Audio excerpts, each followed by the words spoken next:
আপোনালোকৰ ফোনতো বাৰু কিছুমান পুৰণি ভিডিঅ' থাকে নেকি?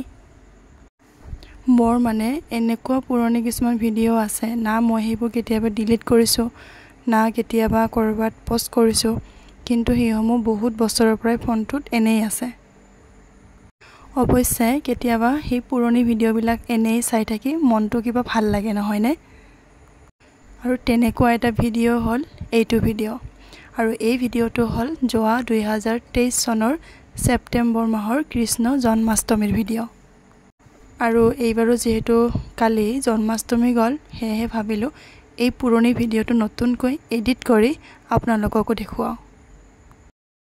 আৰু এতিয়া নকৰিলে যে এইটো এইদৰে পৰিয়ে থাকিব।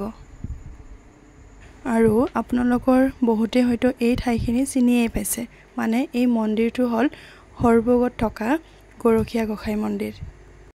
আৰু ইয়াত বৰ উলহ মালহেৰে জন্মাষ্টমী পালন কৰা হয়। আৰু ইয়াত এইদৰে পূজাৰ অৱশিষ্টখিনি পৰি থকা দেখি আপোনালোকে বেয়াকৈ নাভাবিব, কাৰণ ইমান মানুহৰ ভিৰ হয় ৰাতিপুৱাৰ ভাগত, গতিকে পূজা শেষত এনেকুৱা অলপমান পৰিৱেশ হয়গৈ। আৰু যিহেতু আমাৰ তালৈ যোৱাৰ সিদ্ধান্তটো অলপ দেৰিকৈ হৈছিল আৰু সেয়েহে আমি ৰাতিপুৱাৰ সেই ভিৰটো নাপালোঁ, আৰু যাৰ ফলত আমি এইদৰে মানুহখিনিৰ ভিৰ কমাৰ পিছতহে গৈ পালোঁ। আৰু এক প্ৰকাৰ ভালেই হৈছিল যেনিবা, কাৰণ আৰ্হি যিহেতু সৰু আছিলে গতিকে তাইক লৈ ইমান ভিৰত বেছি সময় থাকিব নোৱাৰিলোহেঁতেন। আৰু তাত এইদৰে গছত গামোচা বন্ধা এটা নিয়ম আছে, আৰু বিশ্বাস কৰা হয় যে গামোচা বান্ধিলে হেনো মনৰ আশাবোৰ পূৰ্ণ হয়। আৰু আমি এইদৰে আগুৱাই গৈ থাকিলোঁ। তেতিয়া বহুতখিনি ভিৰ আছিলেই আৰু যথেষ্ট গৰমো আছিল সেইদিনাখন। খুব ধুনীয়াকৈ মানুহখিনিয়ে পূজা কৰি বাহিৰলৈ ওলাই গ'ল আৰু ভিতৰলৈ অহাখিনি আহি আছে। আৰু আমি গৈ এইদৰে প্ৰথমতে মূল মন্দিৰ ভাগত সেৱা ল'লোঁ।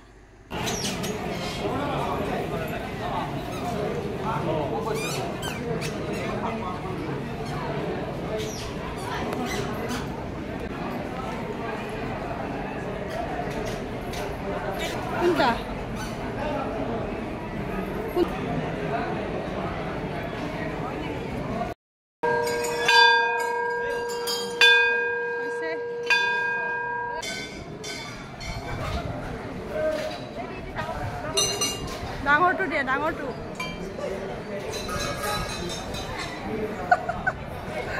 লৰাবই নোৱাৰে।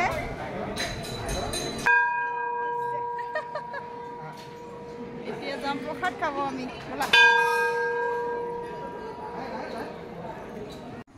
এতিয়া মন্দিৰৰ চাৰিওফালেনো কেনেকুৱা সেইখিনিও দেখুৱাওঁ।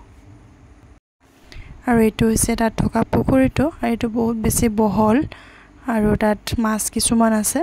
আৰু এইদৰে মানে মাজলৈ এনেকৈ পকী ৰাস্তা এটা বনাই দিছে, মানে মাজলৈ যাব পাৰি আৰু তাতে গৈ মানুহবিলাকে ফটো চটো উঠে।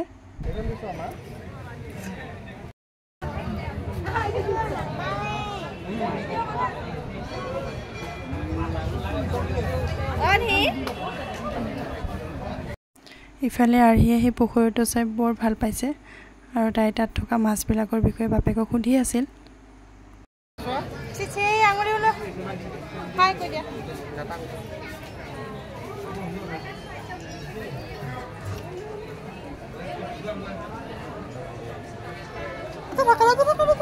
কিয় আহিলা?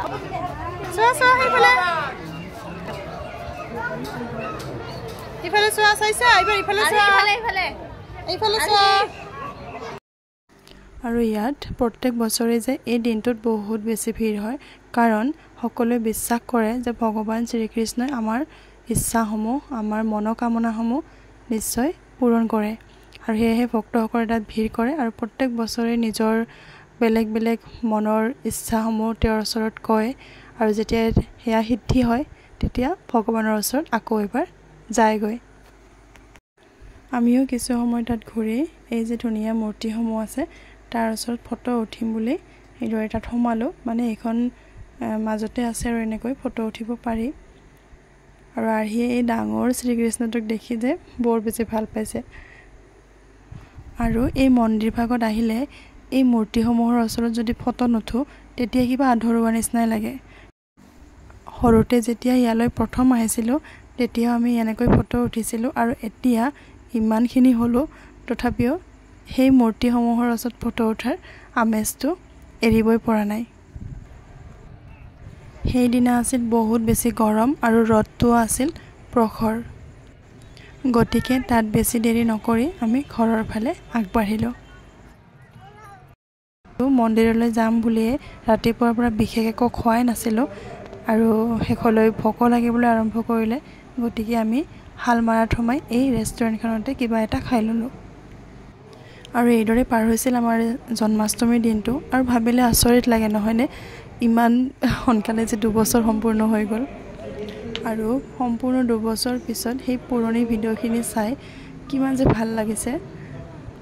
আৰু সেয়ে ফোনটোৰ পৰা ডিলিট হোৱাৰ আগতেই ভিডিঅ'টো মই ধুনীয়াকৈ বনাই ল'লোঁ আৰু ফেচবুকত সাঁচি থ'লোঁ, যাতে পিছলৈও চাব পাৰোঁ। আৰু নতুন এটা ভিডিঅ'ত পুনৰ লগ পাওঁ আপোনালোকক। তেতিয়ালৈ বাই বাই।